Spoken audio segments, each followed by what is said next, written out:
बिस्मिल्लाहिर्रहमानिर्रहीम। अस्सलाम वालेकुम नाज़रीन, नई वीडियो में खुश आमदीद। मैं प्रोफेसर आज़म सागर हूँ और आप मेरा यूट्यूब चैनल देख रहे हैं। नाज़रीन, उम्मीद करता हूँ कि सभी खैरियत से होंगे और अपनी फैमिलीज़ के साथ खुश खुरम ज़िंदगियाँ गुजार रहे होंगे।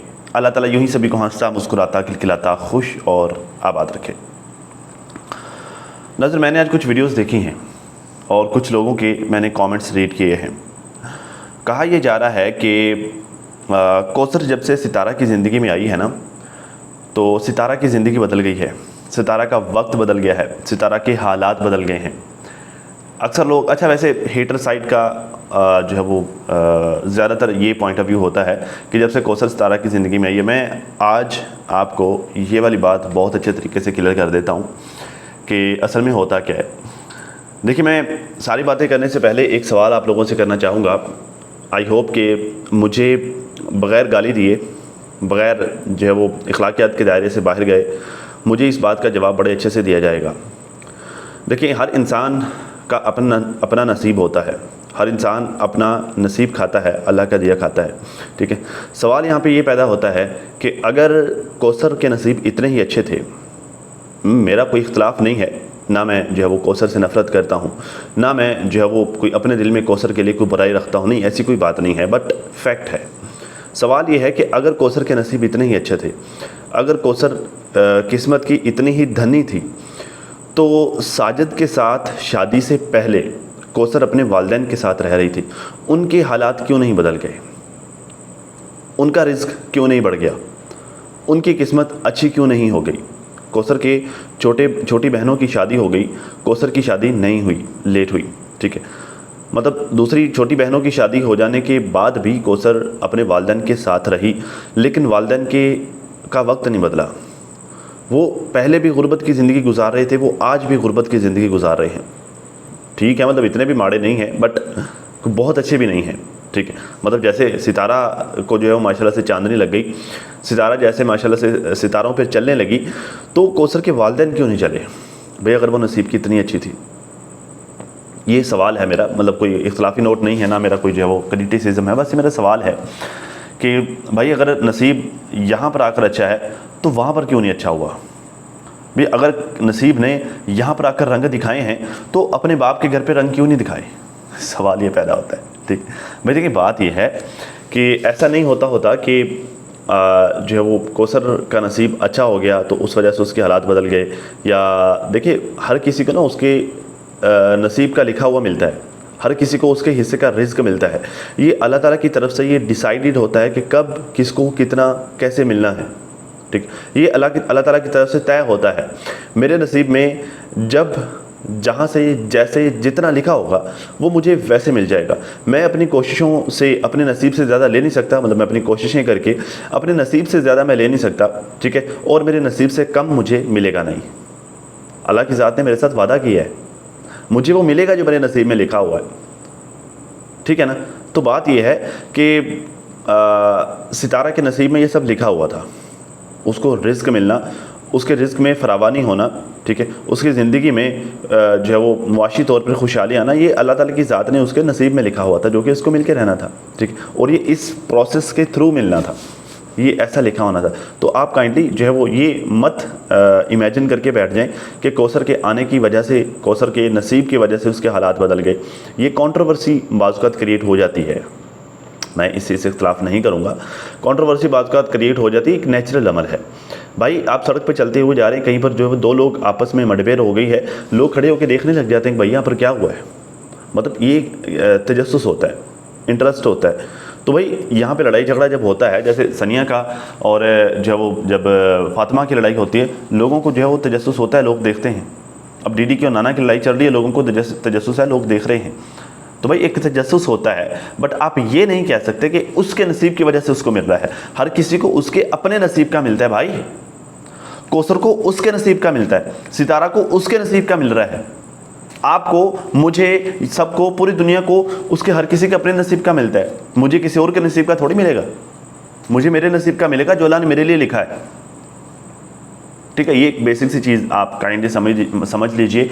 जो लोग इस बात पर बिलीव रखते हैं कि सितारा को कौसर का नसीब मिल रहा है, सितारा की ज़िंदगी में कौसर के आने के बाद कौसर के नसीब की वजह से चेंज आया है, ठीक है, तो ये काइंडली आप समझना छोड़ दीजिए, ये यहाँ पर थोड़ी सी आप लोग करेक्शन कर लीजिए, ठीक है। साजिद और कौसर की सॉरी साजिद भाई का मैं वीडियो देख रहा था, साजिद और कौसर भाभी इकट्ठे बैठकर नाश्ता कर रहे थे। साजिद भाई बार बार पूछ रहे थे भाई क्या प्लान है, क्या प्लान है, क्या मंसूबा है। तो कौसर ने कहा जी घर चेंज करना है, मतलब और कहीं कोई मंसूबा नहीं है, घर चेंज करना है, घर चेंज करना चाह रही हैं। तो अच्छा है, बहुत अच्छी बात है, घर चेंज करना कोई बुरी बात नहीं है। मतलब मैं नहीं कहूँगा कि भैया आप लोग घर चेंज नहीं करो, मैं कौन होता हूँ कहने वाला, भाई फैसला आप लोगों का ये फैसला आप लोगों को करना है कि आपने कौन से घर में रहना है और जो किस तरह के घर में रहना है, आप लोगों को इस घर में रहना है या फिर इस घर को चेंज करना है। बट सवाल ये पैदा होता है कि नया घर आप लोग अपनी मर्ज़ी से ले रहे हैं, नया घर चेंज करने का फ़ैसला आप लोगों का होगा, तो मेरे ख्याल से उस घर के एक्सपेंस उठाने की ज़िम्मेदारी भी अब साजिद भाई आपको ले लेनी चाहिए मेरे ख्याल से।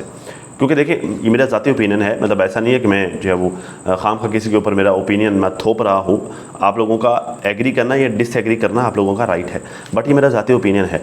देखिए सितारा ने कौसर को एक घर लेके दिया, मतलब साजिद को कहा कि आप लोग को घर पसंद कर लो आप एक, ठीक है, उस घर का रेंट मैं दूँगी, ठीक है। अब ये लोग खुद डिसाइड कर रहे हैं उस घर को चेंज करना, ठीक है। तो मेरे ख्याल से जो घर ये चेंज करेंगे उस घर का रेंट से लेकर बिजली का बिल और उस घर में अखराजात जो कि आने वाले हैं, मेरे ख्याल से उस चीज़ की ज़िम्मेदारी अब साजिद भाई को खुद लेनी चाहिए। अब वो अगर फ़ैसला ज़्यादा खुद लेना है तो भाई उस घर के अखराजात, उस घर के एक्सपेंस भी अब खुद आपको उठाने चाहिए। ये मेरा ज़ाती पॉइंट ऑफ व्यू है, ठीक है।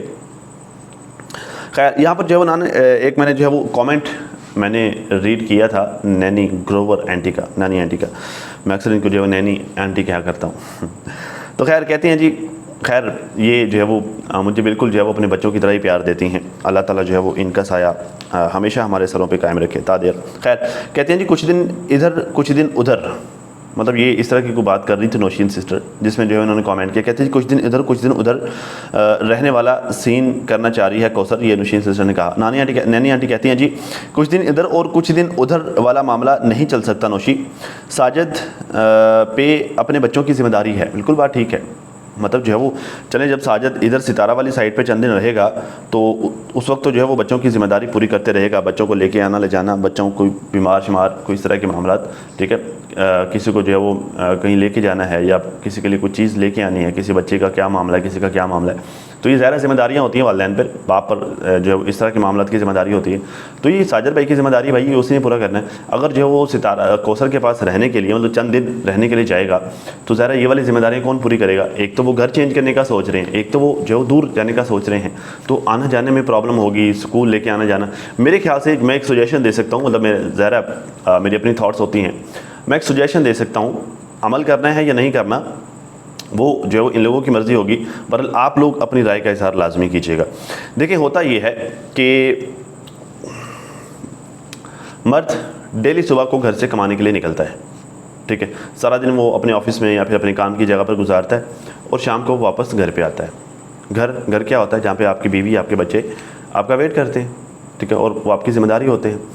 अब साजिद भाई की ज़िम्मेदारी साजिद भाई की जॉब क्या है कौसर ठीक है, मतलब जो है दो फैमिली है ना, अब ज़ाहिर कोई वैसे जॉब तो है नहीं, कोई नौकरी तो है नहीं, ठीक है, कोई कारोबार तो कर नहीं रहे साजिद भाई, कभी एक घर कभी दूसरे घर।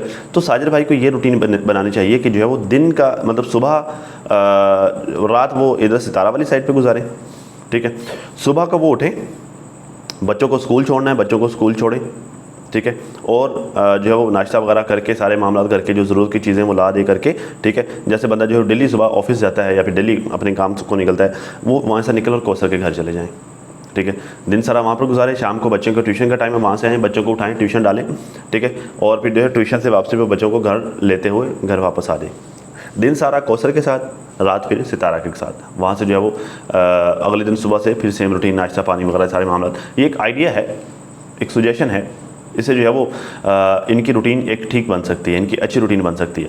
बाकी आई डोंट नो इन्होंने क्या करना है क्या नहीं करना, ये मेरा ज़ाती तौर पर आइडिया है, आप लोग एग्री या फिर डिसएग्री कर सकते हैं। इन लोगों ने क्या करना है क्या नहीं करना है ये इनका ज़ाती मसला हो सकता है, ये खुद फैसला करेंगे कि इन्होंने क्या करना है। ये मेरा एक ज़ाती आइडिया है, मुझे लगा कि इस तरह करके इनकी रूटीन ठीक बन सकती है, ठीक है। बाकी इन्होंने क्या करना है ये लोग बेहतर जानते हैं। खैर अगर कौसर इसी तरह करती रही तो हो सकता है कि साजिद कहीं कौसर को ही ना छोड़ दे, जैसा आपने कल कहा था। साजिद का जो लग्जरी लाइफ साजिद को जो मतलब लग्जरी लाइफस्टाइल मिल चुका है वो सितारा को नहीं छोड़ेगा। खैर ये बात भी ठीक है, मतलब बंदा एक लाइफस्टाइल का आदी हो जाता है। अब साजिद भाई जो है सुस्त हो चुके हैं, तो ये बात ठीक है। जब बंदा सख्त काम नहीं करता, ये जो है वो अच्छे दिन आने से पहले ये लोग साजिद भाई सख्त काम करते थे, ठीक है। तो उस वक्त 2-2 जॉब्स भी करते थे, भाग दौड़ करते थे। अब जो है जब से ज़िंदगी में आसानी आई है, ज़ाहिर है भाई सख्त काम नहीं करते तो कैसे होगा, सख्त काम मुश्किल होता है ना। मैंने जो किसी सियाने बंदे की ये बात सुनी थी कि आपको अपनी ज़िंदगी में इतनी ज़्यादा आसानियाँ नहीं लेके आनी चाहिए कि कभी अगर आपको कोई भारी काम करना पड़ जाए तो आपको मौत नज़र आए, ठीक है। मतलब बहुत सारे लोगों को मैंने देखा है कि अपनी ज़िंदगी में बहुत सारी आसानियाँ वो लेके नहीं आती, जैसे घर में पानी वाला फ़िल्टर लगवा लेना, ठीक है। इस तरह की आसानियाँ नहीं लेके आते कि यार चले मैं डेली वज़न उठा के लेके आऊँगा, पानी लेके आऊँगा, तो मेरी ज़िंदगी में थोड़ी सी मुशक्क़त रहेगी। जो वो बाइक पर ट्रैवल करने की बजाय, बाइक होते हुए बाइक पर ट्रैवल करने की बजाय पैदल सफ़र करना है कि भाई अगर मैं इस सहूलत से रेगुलरली फ़ायदा उठाऊँगा तो मैं इसके बगैर जी नहीं पाऊँगा। मतलब सहूलियात को आदी, मतलब खुद को अपने जिस्म को सहूलियत का आदी ना बनाना, ये भी एक अक्लमंदाना फ़ैसला होता है। इससे ये होता है कि आपका जिस्म, आपकी बॉडी बहुत ज़्यादा सहूलियत की आदी नहीं होती, उसके बगैर भी गुजारा कर सकते हैं। साजिद भाई बहुत ज़्यादा सहूलियत के आदी हो गए, तो ये बात ठीक है कि ये अब लग्जरी लाइफस्टाइल के वो आदी हो गई, तो अब इस लाइफस्टाइल के बगैर रहना मुश्किल होगा। खैर साजिद को जो लग्जरी लाइफस्टाइल मिल चुका है वो सितारा को नहीं छोड़ेगा, और उसे पता है कि आगे इब्राहिम का भी बहुत ख़र्चा होगा। अगर हम साजिद को देखते हैं तो सितारा की वजह से ही, वरना साजिद के व्लॉग में होता ही क्या है। साजिद के व्लॉग में आपको बताता हूँ क्या होता है। साजिद के व्लॉग में देखिए, मैं बच्चों को लेके जा रहा हूँ, अब मैं बच्चों को लेके आ गया हूँ। अब जो मैं फर्स्ट घर के लिए मैंने फलानी चीज़ ले ली, अब मैं सेकंड घर के लिए सब्ज़ी ले ली, अब मैं सेकंड घर जा रहा हूँ, सेकंड वाइफ के घर पे जा रहा हूँ, अब मैं सेकंड वाइफ घर के लिए पानी लेकर जा रहा हूँ। अब मैं इस पानी को जो है वो कूलर में शिफ्ट करूँगा, फिर कूलर से वो फ्रिज में जाएगा, ठीक है। अब मैं थोड़ी देर जो है इब्राहिम के साथ खेल रहा हूँ, अब मेरी बीवी मेरे लिए खाना लेके आ गई है, ठीक है। अब मेरी बीवी नाराज़ हो गई है, अब मेरी बीवी मान गई है, ठीक है। अब मेरी बीवी को मैंने कहाँ लेके जाना है, अब मेरी बीवी ठीक हो गई है, अब मेरी तो साजिद भाई का ये कंटेंट होता है, और तो मतलब कुछ नहीं होता साजिद भाई के व्लॉग में। तो खैर बाकी ये देखना भी अच्छा है, जो लोग शौकीन है भाई वो ये देखते हैं। तो ये मामला था नहीं। खैर डीडी के नाज़रीन, मैंने वीडियो देखी है थोड़ी देर पहले, जिसमें डीडी कहता है कि इमरान नामी एक लड़का था हमारे हमसाए में, और नाना उसके पास जाती थी और अपनी दोस्त से मिलने गई, मतलब अपने दोस्त से मिलने जा रही हूँ ये हमें बोल के जाती थी। फिर इसने मुझे बताया कि उसके पास मेरी पिक्स हैं, ठीक है। तो मैंने एक ही रात में उसे पुलिस से उठवा के उसकी तबीयत बनवाई थी, और मैंने इसे भी मारा था और इसकी दोस्त को भी मैंने मारा था। ये बोलती है कि मेरे भाई मुझे कभी किसी के साथ सुलाता है, और मेरा भाई मुझे कभी किसी के साथ सुलाता है और कभी किसी के साथ सुलाता है, तो मैं नहीं सुलाता था, तुम खुद सोती थी। मतलब ये डीडी ने एक्चुअली जो है वो शाहरुख ने ये बात स्टार्ट की थी, और डीडी ने उस बात को सेकंड किया है, ऑन किया है। अच्छा, यहाँ पे ना एक सवाल पैदा होता है डीडी, यहाँ पे ना एक सवाल पैदा होता है। सवाल ये है कि अगर तुम जो इतने ताल्लुकात रखते हो भाई, अगर रातों रात पुलिस ने तुम्हारे कहने पे किसी को उठाया होगा तो उसने ऐसे तो नहीं ना उठा लिया होगा, या तो कोई ताल्लुक होगा, या फिर जो वो तुमने कोई किया होगा, कोई चाय पानी किया होगा, ठीक है। तो ऐसे तो उन्होंने नहीं ना उठा लिया। ज़ाहिर अब तो जो है वो मुलजिम को उठाने जाने के लिए भी गाड़ी का पेट्रोल लेते हैं, क्योंकि भाई आपके कहने पे गाड़ी मूव कर रहे हैं तो गाड़ी के मूव होने का खर्चा है, ठीक है। तो वो खर्चे के नाम पर जो है ठीक ठाक पैसे लग जाते हैं।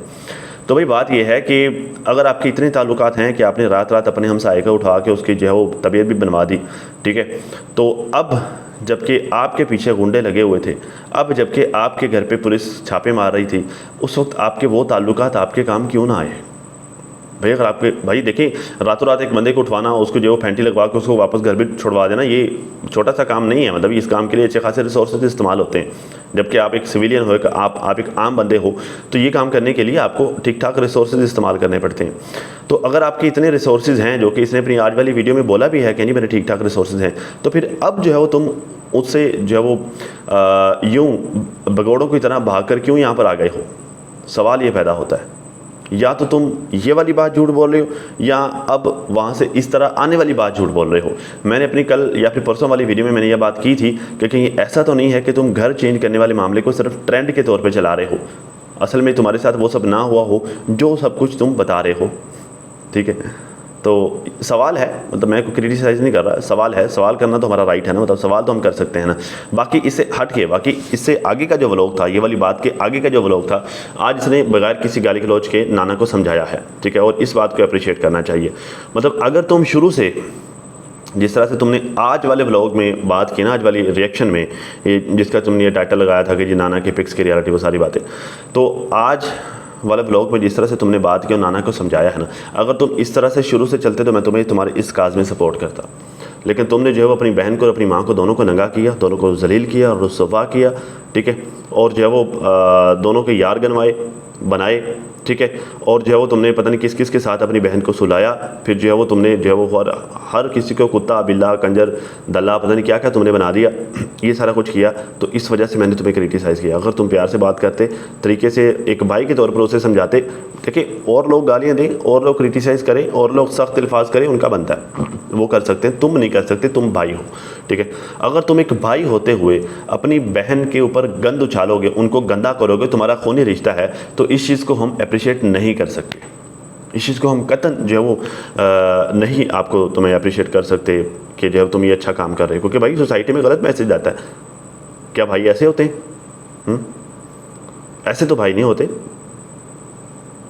तो जैसे तुमने उस वक्त उस जो है वो उस हमसाए लड़के को उठवाया था, फेंटी लगाई थी और लोगों को कानों कान हवा तक नहीं लगने दी, तो अब तुम उन राजों को क्यों नहीं छुपा सकते थे जो अब तुम आज बचा रहे हो? आज मैंने एक हेटर खातून की मैं वीडियो देख रहा था, तो उसने बात बड़ी अच्छी की। कहते कि तुम डेली नैना का एक अफेयर बताने बैठ जाते हो, तो तुम जो है वो डेली उसके अफेयर्स गिनवाओगे, तो आखिर कब तक? ये तो ख़त्म हो जाएंगे। अभी तक तुम वैसे बहुत सारी चीज़ें बता चुके हो, तो ये अफेयर्स तुम कब तक गिनवाओगे उसके? ये ख़त्म हो जाएंगे, फिर उसके बाद क्या करोगे? उसके बाद भी तो तुमने जो है वो ठीक रास्ते पर चलना ही है ना, तो फिर अभी क्यों नहीं? अभी चल लो, ठीक है जी। तो ये खैर जो है वो बातें हैं जी। आज जो है वो मैंने शाहरुख की वीडियो भी देखी है। शाहरुख कहता है जी मेरी अमीन अंकल से बात हुई है और उन्होंने बात ख़त्म करवा दी है। मेरी उनसे डील हुई है कि अली जब 3 साल का होगा तो मैं अली को अपने साथ ले जाऊंगा, ठीक है। ऐसा तो नहीं होगा कि मतलब उन्होंने जो मुझे कहा कि डॉक्टर अमीन साहब ने मुझे कहा कि ऐसा तो नहीं होगा कि आप अली को ले जाओगे तो उससे हमें मिलने नहीं दोगे। तो मैंने बोला कि ऐसा नहीं है, आप मुझे उससे मिलने देते हो तो मैं भी आपको उससे मिलने दूंगा, ठीक है।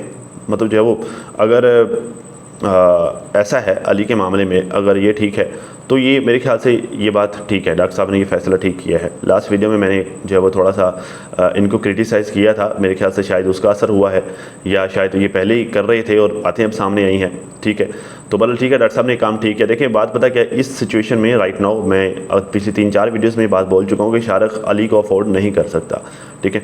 उसको पहले फाइनेंशियली स्ट्रांग होना पड़ेगा। भाई बच्चे का खर्चा होता है, कौन कहता है कि जी छोटे बच्चे का जितना छोटा है बच्चा खर्चा नहीं। इस एज में, जिस एज में अली है माशाल्लाह से, दूध का बाकी दूध के डब्बे लोग ये गिन तो रहे हैं कि जी इतने डब्बे इसने लेके दिए, इतने उसने लेके दिए, इतने दूध का एक डब्बा डेली का लग जाता है, ठीक है। मेरी जो है वो मेरी छोटी बेटी को जो है वो ये दूध का डब्बा ही चलता था उसका, तो डेली का एक डब्बा दूध का उसका लग जाता था। मतलब 3 महीने तकरीबन उसने पिया है ये दूध डब्बे वाला, तो 3 महीने में डेली का एक डब्बा उसका दूध का लगता था। तो भाई इस एज में बच्चा एक डब्बा दूध का डेली ले ही जाता है, ठीक है। फिर इस एज में बच्चों के कपड़े बहुत जल्दी लेने पड़ते हैं, क्योंकि बच्चा फास्ट ग्रो कर रहा होता है, आपको बार बार उसके जो है वो कपड़ों के साइज़ चेंज करना पड़ता है। बच्चे के पैम्पर हैं, बच्चे की मेडिसिन है, ठीक है, तो बच्चे के फीडर हैं, छोटी छोटी चीज़ें हैं, मतलब इस तरह की जो है वो बहुत सारी चीज़ें, बहुत सारे अखराजात होते हैं बच्चे के। एक छोटा बच्चा महीने का कम से कम भी जो है वो 30 से 35-40 हज़ार रुपये का उस पर अखराजात आ जाते हैं, उस पर खर्चा आ जाता है। क्या शाहरुख इतना अर्न कर रहा है? सवाल ये है। शाहरुख नहीं इतना अर्न कर रहा, शाहरुख अभी अली को अफोर्ड नहीं कर सकता। ये बात तो एटलीस्ट ठीक है, ये बात तो ठीक है कि शाहरुख जो अभी बच्चे को अफोर्ड नहीं कर सकता। लेकिन एक चीज़ यहाँ पर स्टिल है, डॉक्टर साहब ने जो बात की है कि 3 साल तक तुम अली को हमारे पास रहने दो और 3 साल बाद अली को तुम्हारे हवाले कर दिया जाएगा। इस बात की क्या गारंटी है कि डॉक्टर साहब ने जो ज़ुबान की है आंटी रुबीना के कहने पे और नाना के कहने पे, डॉक्टर साहब ने जो ज़ुबान की है, इस बात की क्या गारंटी है कि डॉक्टर साहब इस बात पर पूरा उतरेंगे? शाहरुख, मैं तुमसे पूछ रहा हूँ, क्या तुमने कोई स्टाम्प करवाया? क्या तुमने कोई रिकॉर्ड किया? कोई वीडियो मैसेज, कोई ऑडियो मैसेज? क्या तुमने जो कोई गवाहान बिठाए? अगर डॉक्टर साहब 3 साल बाद ये कह देते हैं कि मैंने तो तुमसे ऐसी कोई बात ही नहीं की, तुमने तो सिर्फ अपने बिहाफ पे ये स्टेटमेंट दिया था यूट्यूब पर, तो फिर इस चीज़ की क्या गारंटी है? फिर तुम क्या करोगे? ये मामला ऐसा नहीं है भाई, यहाँ ये इमोशनल मामला है। तुम 3 साल बाद इनसे बच्चा लेने के लिए रब्ता करो, इनसे रिक्वेस्ट करो, ये आगे से तुम्हें कोरी ना कर दें तो फिर कहाँ जाओगे? चले मान लिया 3 साल बाद तुम जो है खुद को स्टेबल कर लेते हो, तुम जो है वो खुद को अपना कोई काम सेट कर लेते हो, तुम जो है वो अपने घर में थोड़ा बेहतरी ले आते हो, अपना रोज़गार का सिलसिला कोई अच्छा लगा लेते हो, ठीक है, तुम्हारे हालात बेहतर हो जाते हैं, तुम मेंटली थोड़ा बेहतर हो जाते हो, स्ट्रॉन्ग हो जाते हो, फिर तुम इनसे बच्चा लेने के लिए रिक्वेस्ट करते हो और ये तुम्हें आगे से बच्चा देने के बजाय ठोक के जवाब देते हैं, फिर तुम क्या करोगे? एटलीस्ट अब अगर तुम्हारे पास कुछ लिखत में होगा, कोई स्टाम्प पेपर होगा या फिर कोई गवाही होगी, ठीक है, इस तरह की कोई चीज़ होगी, तो तुम 4 बंदों में बैठकर बात कर सकते हो, तुम कोर्ट में बात कर सकते हो, तुम किसी को जो है वो दिखा सकते हो कि भाई देखें ये इसके सिग्नेचर है, ये इसने मुझे लिख के दिया था, अब ये पाबंद है अपनी बात का। ऐसा तुमने कुछ किया? या सिर्फ लॉलीपॉप पे खुश हो गए हो, या सिर्फ जो आंटी रुबीना की लॉलीपॉप पे खुश हो गए, उसने कहा जी बस ठीक है, जो है वो ऐसा है, ऐसा है, वैसा है, वैसा है, तुमने कहा ठीक है, ओके। तो थोड़ा सा समझदारी से काम लेते होते हैं। तुम बहुत दिनों से बेवकूफ़ी किए जा रहे हो, तो थोड़ा सा चीज़ों को समझदारी से संभालते होते हैं, ठीक है, ताकि आने वाले दिनों में आपके लिए प्रॉब्लम्स हों। अगर तुमने नाना को शुरू से इसी समझदारी से, जो कि मैं आपको बता रहा हूँ, इसी समझदारी से तुमने नाना को संभाला होता तो आज बात खुला तक भी ना पहुँचती और अली वाला मैटर भी ना होता। चले वो तो बेवकूफ़ियों में तो की सो की, उसके साथ मिलकर जो क्राइम भी किए, सारा कुछ किया, लेकिन अब जबकि वो सारे मामला ख़त्म हो रहे तो उसको किसी ढंग से ख़त्म करो, ठीक है। अब ये कहता है कि जी उन्होंने मुझे समझाया है कि तुम्हारे साथ जो भी हुआ वो सब कुछ सबको पता है, अब इस बात को जाने दो, इसलिए मैं सदका समझ के छोड़ रहा हूँ और मज़ीद इस पर बात नहीं करूँगा। वैसे भी मैं कितना अरसा वीडियोस बनाता रहूँगा। ये बात ठीक है कि तुम कितना अरसा उस पर वीडियोस बनाते रहोगे, ये बात बिल्कुल ठीक है, एक ना एक दिन तो ख़त्म हो ही जानी है, ठीक है। लेकिन देखो बात पता क्या है, तुम्हें एटलीस्ट कुछ ना कुछ श्योरिटियाँ लेनी चाहिए। जिस तरह से भाई वो तुम्हारे निकाह में होते हुए भी तुम्हारे काबू में नहीं थी, अब तो वो तुम्हारे निकाह में भी नहीं है, अब कैसे काबू करोगे? कल को कौन डॉक्टर अमीन और कौन आंटी रुबीना, क्या रिश्ता है, कौन सगा बनता है? तो तुम अगर इस मामले को ख़त्म कर रहे हो, मैं ये नहीं कहता कि इस मामले को चलाओ और डट के चलाओ, मैं ये नहीं कहता कि तुम इसी जो भंवर में तुम उलझे रहो, खुद को भी उलझाओ, दूसरों को भी उलझाओ, मैं तुम्हें ऐसा कुछ नहीं कहता। बट मैं तुम्हें ये कह रहा हूँ कि अगर तुमने ये मैटर क्लोज करना ही है, वेल एंड गुड है, बहुत अच्छी बात है, करो, लेकिन ढंग से करो, किसी तरीके से करो, ताकि कल को तुम्हारे ये काम भी आ सके। भाई जाओ डॉक्टर साहब के पास, तुम्हें मुँह में नहीं डाल लेंगे, जाओ उनके पास बैठो, उनसे ये डिस्कस करो कि डॉक्टर साहब मेरा मकसद ये है कि हम कोई लिखत कर लेते हैं, हम कोई इकट्ठे बैठकर एक वीडियो स्टेटमेंट रिकॉर्ड कर लेते हैं। हाँ ठीक है, हम सोशल मीडिया पे पोस्ट नहीं करेंगे, ठीक है, किसी को नहीं पता चलेगा, लेकिन मेरे और आपके पास ये स्टेटमेंट रहेगा कि ना आप मुकरे ना मैं मुकरूँ। हमारी डील ये हुई है कि मैं कोई वीडियोस नहीं बनाऊंगा, मैं कोई हवा क्रिएट नहीं करूंगा, मैं कोई बवंडर क्रिएट नहीं करूंगा, कोई बवाल नहीं मचाऊंगा, लेकिन आप जो है वो, मैं सारे मामला को ख़त्म कर रहा हूँ, 3 साल बाद मुझे बच्चा देने का पाबंद आप होंगे। एक स्टेटमेंट उनके साथ रिकॉर्ड करो या एटलीस्ट उनसे लिखवा के साइन करवा लो किसी स्टाम्प पेपर पर। एक ढंग से मामला को ख़त्म करते होते हैं, यूँ जो है वो जुनूनी बनकर नहीं, आगे तो आगे छा गए, फाड़ दिया, सब कुछ ख़त्म करके रख दिया, बैठे हैं तो सुमून बुकुन यूनिफॉर्म लर्जून ख़त्म किया तो सब ख़त्म कर दिया। इसे उबालापन कहते हैं। हर काम का एक तरीका होता है, बेतरीके से चलोगे तो जैसे पिछले कुछ सालों से जलील हो रहे हो वैसे ही होगे और आगे पूरी ज़िंदगी होते रहोगे।